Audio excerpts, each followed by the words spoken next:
Hello student. तो आज हम पढ़ेंगे क्लास 7 का लेसन 4।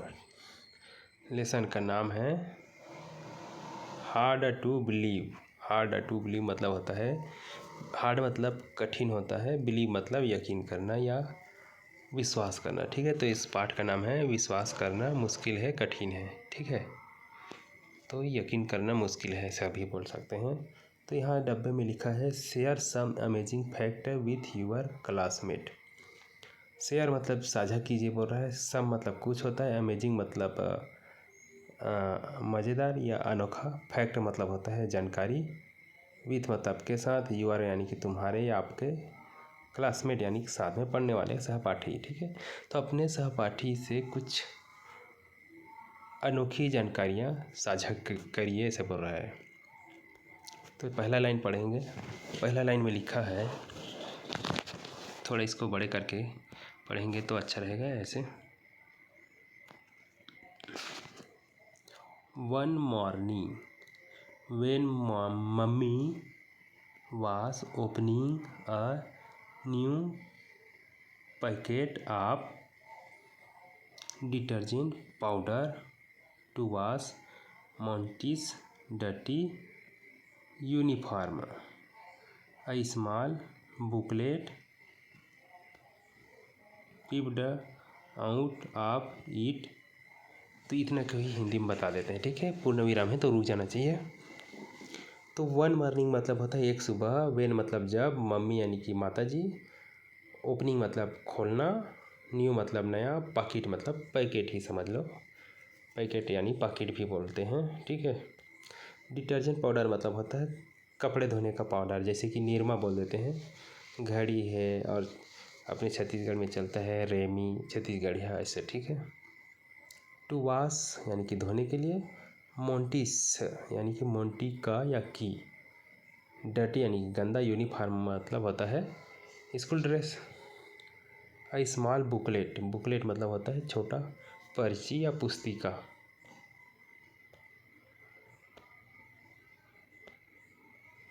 पिप्ड आउट मतलब बाहर गिर गया, निकल गया। ठीक है, कई बार पिप मतलब झांकना भी होता है। ठीक है, तो देखिए एक सुबह जब मम्मी डिटर्जेंट का नया पैकेट खोला तो वहाँ जो है डिटर्जेंट का नया पैकेट खोला मोंटी की डर्टी यूनिफॉर्म धोने के लिए। ठीक है, गंदा, डर्टी मतलब गंदा होता है, तो मोंटी की गंदा यूनिफॉर्म धोने के लिए जब वो नया पैकेट खोला, स्मॉल बुकलेट एक छोटा सा पुस्तिका या पर्ची, पिप्ड आउट ऑफ इट इसमें से बाहर निकल गया या बाहर झांक रहा था, दिख रहा था। ठीक है, उस डिटर्जेंट पाउडर निरमा में छोटी सी पर्ची थी।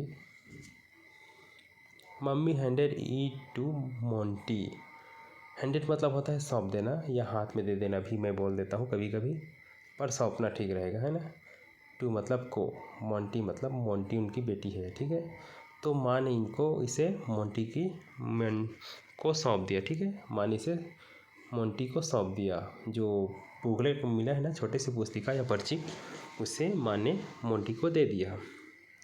Monty was very happy, Monty बहुत खुश हो गई थी। ठीक है, उनको देखकर, टू सी इट मतलब इसे देखकर, मोंटी इसे देखकर बहुत खुश हो गई। There was a puzzle which she had to solve. तो मैं इतने देर से मोंटी को लड़की क्यों बोल रही हूँ, उनका कारण ये है, यहाँ पर सी लिखा है, सी लड़की के लिए लिखा जाता है। ठीक है, तो अगर वो लड़का होता मोंटी तो ही बोलते हैं, लेकिन यहाँ सी लिखा है, लड़की के लिए होता है। तो देयर वाज अ पजल यानी कि उस में पजल था। ठीक है, पजल यानी कि होता है पहेली, पजल था। जो पर्ची दिया ना माता ने मोंटी को, उसमें पहेली थी या पहेली था, विच सी हैड टू सॉल्व जिसे उन्हें सॉल्व करना है यानी कि हल करना है। द कंपनी प्रॉमिस यानी कंपनी ने वादा किया है, मिस्टीरियस, मिस्टीरियस नहीं था, मिस्ट्री गिफ्ट यानी कि कंपनी ने वादा किया एक रहस्यमय गिफ्ट यानी कि उपहार मिलेगा। ठीक है, मिस्ट्री मतलब होता है रहस्यमय, गिफ्ट यानी कि उपहार, तो रहस्यमय उपहार मिलेगा। फॉर चिल्ड्रन यानी कि बच्चों के लिए। Who would win the contest, contest मतलब होता है प्रतियोगिता। विन मतलब जीतना, वो मतलब जो, तो जो यह प्रतियोगिता जीतेगा उन्हें रहस्यमय उपहार मिलेगा या गिफ्ट मिलेगा। बाय इवनिंग यानी कि शाम को मोंटी है सर्चड, मोंटी ने खोज लिया the answer of all question, answer मानी कि उत्तर, क्वेश्चन मानी कि प्रश्न, ऑल मतलब सभी। तो शाम को मोंटी ने सभी प्रश्नों के उत्तर ढूंढ लिए या खोज लिए। एंड पजल वास worked out quit fast, puzzle यानी कि पहेली, वर्कड यानी कि काम हो गया, आउट क्विट फास्ट मतलब बहुत तेज़ी से, और पजल यानी पहेली का काम बहुत तेज़ी से ख़त्म हो गया या पूरा हो गया। Monty asked her daddy, Monty ने अपने पिताजी से कहा या पापा जी से, पिताजी बोलो, मोंटी ने अपने पिताजी से कहा टू सेंड इट यानी कि इसे भेज दे, सेंड मतलब भेजना होता है, कंपनी से एड्रेस यानी कंपनी के पते पर भेज दो ऐसा बोला है, एड्रेस मतलब पता होता है, कंपनी के पते पर भेजने के लिए कहा। एंड इट वाज सेंट और इसे भेज दिया गया, ठीक है, उनके पिताजी ने भेज दिया। 15 डेज लेटर, 15 मतलब होता है 15, डेज मतलब दिनों, लेटर माने बाद, तो 15 दिनों बाद मोंटी रिसीव्ड हर मिस्टीरियस गिफ्ट, मोंटी को उनका रहस्यमय गिफ्ट यानी कि उपहार मिल गया। हर मतलब उसकी जो उन्होंने जो हल करके भेजा था ना पजल, उसके कारण उनको गिफ्ट मिल गया। गिफ्ट क्या है? A beautiful little book, beautiful माने सुंदर, लिटिल माने छोटा, बुक यानी कि पुस्तक, एक सुंदर छोटा पुस्तक मिला उनको, एक सुंदर छोटा पुस्तक गिफ्ट में मिला। It was full of interesting fact, it माने यह, वास माने था, फुल ऑफ इंटरेस्टिंग, इंटरेस्टिंग मतलब होता है रोचक, तथ्यों, फैक्ट माने तथ्यों से भरा हुआ, फुल मतलब भरा हुआ, और पिक्चर यानी कि चित्र, तो इस पुस्तक में चित्र और रोचक तथ्यों से भरा हुआ था। मोंटी वास एक्साइटेड, मोंटी जो है रोमांचित हो गए थे, एक्साइटेड मतलब रोमांचित होना। हो गया, चलिए आगे देखते हैं। दैट वीकेंड, वीकेंड मतलब होता है सप्ताह के आखिरी दिन यानी कि शनिवार। मोंटिस हेड मास्टरियस, हेड मिस्ट्रेस या मिस्ट्रेस, हेड मिस्ट्रेस यानी कि होता है प्रधान पाठिका। अनाउंस्ड यानी घोषणा किया, अ कंपटीशन यानी कि प्रतियोगिता की, एक प्रतियोगिता की घोषणा की उन्होंने शनिवार को, उनके हेड मास्टर ने, महिला है तो हेड मास्टरी नहीं जमता, प्रधान पाठिका या प्रधान अध्यापिका भी बोल सकते हैं। इन्होंने घोषणा की एक प्रतियोगिता की, और प्रतियोगिता है अमेजिंग फैक्ट यानी कि रोचक जानकारी। Each day had to make class है यार, मैं गलत बोल दिया क्या? Each class had to make a presentation, each मतलब होता है प्रत्येक क्लास यानी कक्षा, हैड यानी था, मेक मतलब बनाना, प्रेजेंटेशन मतलब प्रस्तुति, प्रत्येक क्लास को प्रस्तुति बनानी थी। The best 3 selection were then put on the school display board, best 3 यानी कि सबसे अच्छा 3 लोगों का सिलेक्शन होगा, सिलेक्शन की चुनाव होगा, were then put on the school display board, जिनका जो लिखा रहेगा ना उनको इस स्कूल के डिस्प्ले बोर्ड में लगाया जाएगा। बोल रहा है डिस्प्ले बोर्ड किसे कहते हैं? वो ऑफिस के सामने ऐसा रहता है, इसमें सूचना लिखा रहता है कल छुट्टी है, ये ऐसे कार्यक्रम होने वाला है यहाँ पर ऐसे करके, तो उसका डिस्प्ले बोर्ड बोलते हैं, ठीक है, तो उसमें लगाया जाएगा। बोल रहा है जो 3 लोग जीतेंगे सबसे अच्छा 3 लोगों का। Monty selection was also there, Monty की सिलेक्शन हो गया उनमें से, ठीक है, उन तीनों में एक कौन है? मोंटी है, मोंटी का भी सिलेक्शन हो गया। तो देखते हैं पहला कॉन्टेस्टेंट, ठीक है, पहला प्रतिभागी ने लिखा है पहला प्रतिभागी ने लिखा है, टाइटल रखा है विंस द विक्ट्री या विंजेड विक्ट्री भी बोल देते हैं कई लोग। तो ये होता है पंखों वाली जीत, ठीक है। विंस द मतलब होता है पंख, विक्ट्री मतलब जीत, तो पंखों वाली जीत। A stolen parrot was brought to the court as a witness in New Delhi। तो चलिए इनका हिंदी अनुवाद करते हैं। अ मतलब एक, स्टोलन मतलब चुराया हुआ, पैरोट यानी कि तोता, वास माने था, ब्रॉट मतलब लाया गया, टू द कोर्ट यानी कि कोर्ट में। कोर्ट किसे कहते हैं? जहाँ सुनवाई होता है, अदालत होता है, जज, वैसी कोर्ट बोलते हैं, ठीक है। अस अ विटनेस यानी कि गवाही के रूप में।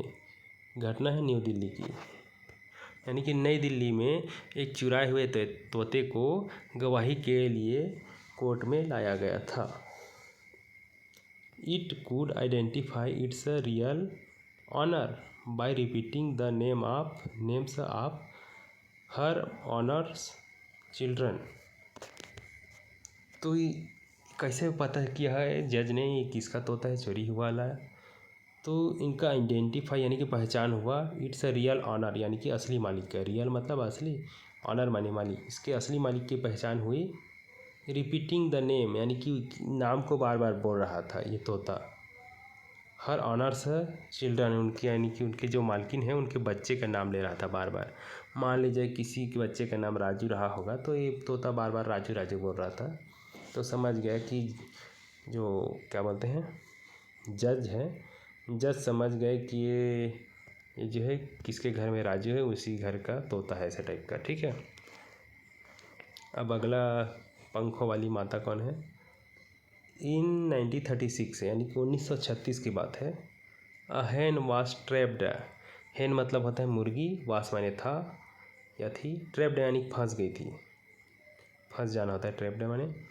क्रेट, इन अ क्रेट मतलब होता है टोकरी, या हम लोग किसको क्रेट बोलते हैं? ऐसे सब्जी के लिए प्लास्टिक का होता है ना, जाली जाली वाला, उसको भी हम लोग क्रेट बोल देते हैं, ठीक है। तो ऐसे किसी में ये फंस गया था क्रेट में, चाहे टोकरी है चाहे प्लास्टिक का हो। When a violent storm, violent मतलब होता है विनाशकारी, स्टॉर्म मतलब होता है तूफान। डिस्ट्रॉयड यानी कि नष्ट कर दिया, टाउन यानी शहर को। आप गैंसेलवाइल या गैंसेलविल जॉर्जिया, तो जॉर्जिया के गैंसेलविल शहर को या इन्होंने तूफान ने नष्ट कर दिया था।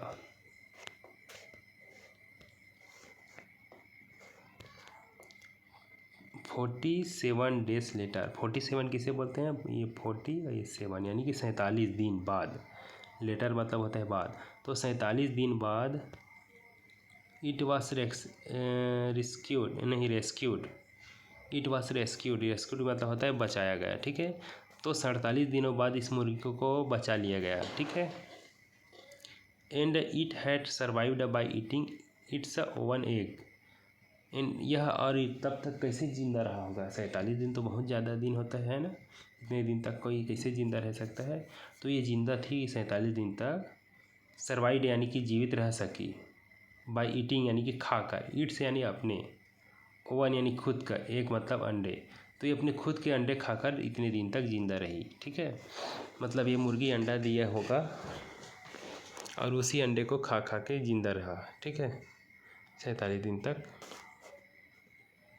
तो अगला बढ़े, अब है कॉन्टेस्टेंट 2, ठीक है। अगला प्रतिभागी नंबर 2, इन्होंने लिखा है मिरेकल मैन।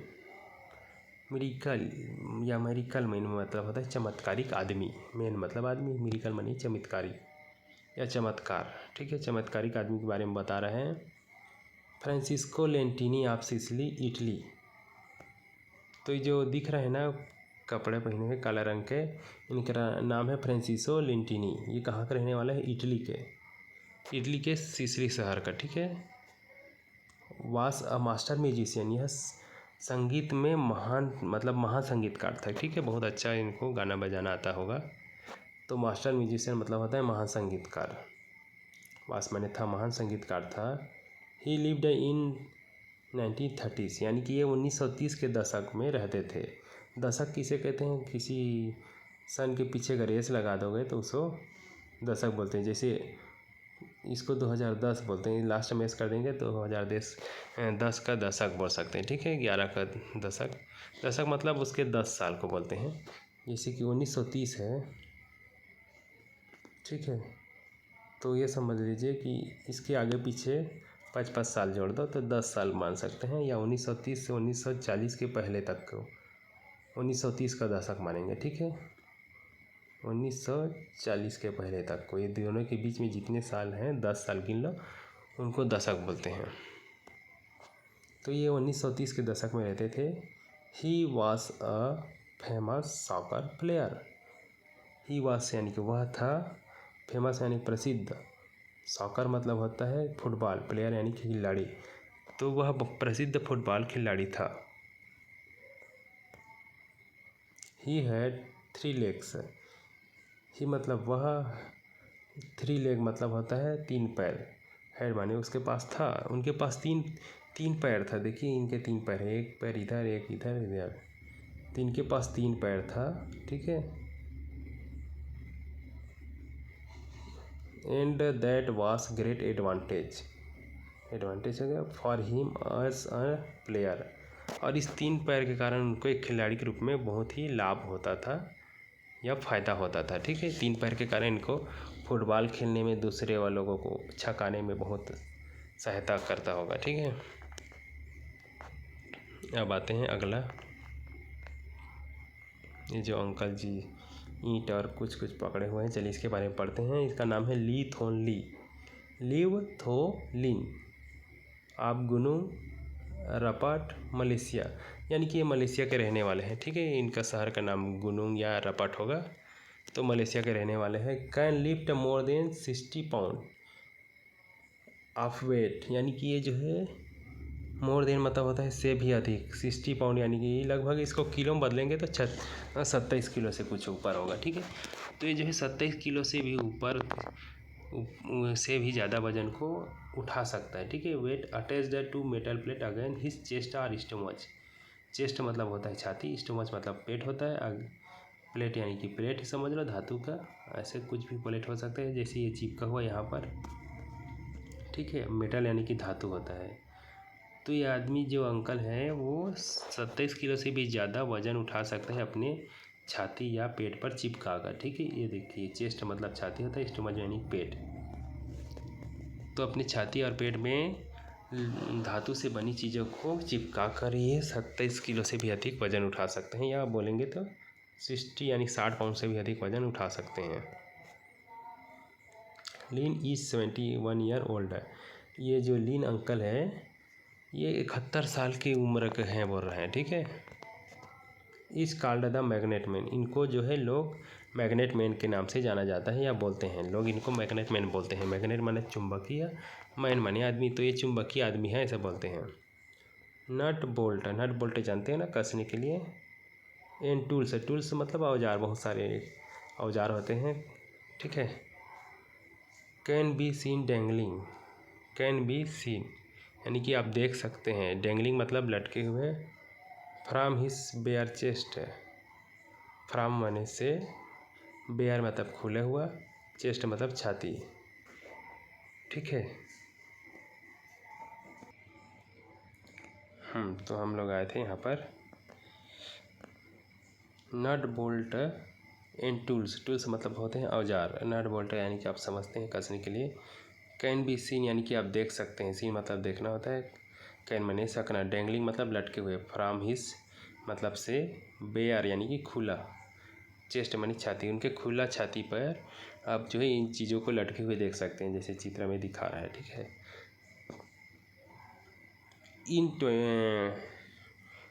2001 यानी कि 2001 में ही पुल्ड यानी कि वह खींच लिया, कार, एक कार को उन्होंने खींच लिया, hooked to a chain attached to a plate stuck to his chest. तो इन्होंने क्या किया, अपनी छाती में एक ऐसे प्लेट चिपकाया, उसमें एक चैन लगा हुआ है। देखिए चैन यानी कि लोहे का जंजीर भी बोल सकते हैं, और इसमें कार बंधा हुआ था। ठीक है, ये देखिए ये जो प्लेट है इसमें से जंजीर बंधा हुआ था, यानी कि इस चैन भी बोलते हैं। और ये यहाँ पर उन्होंने कार को खींच लिया, ठीक है, ऐसे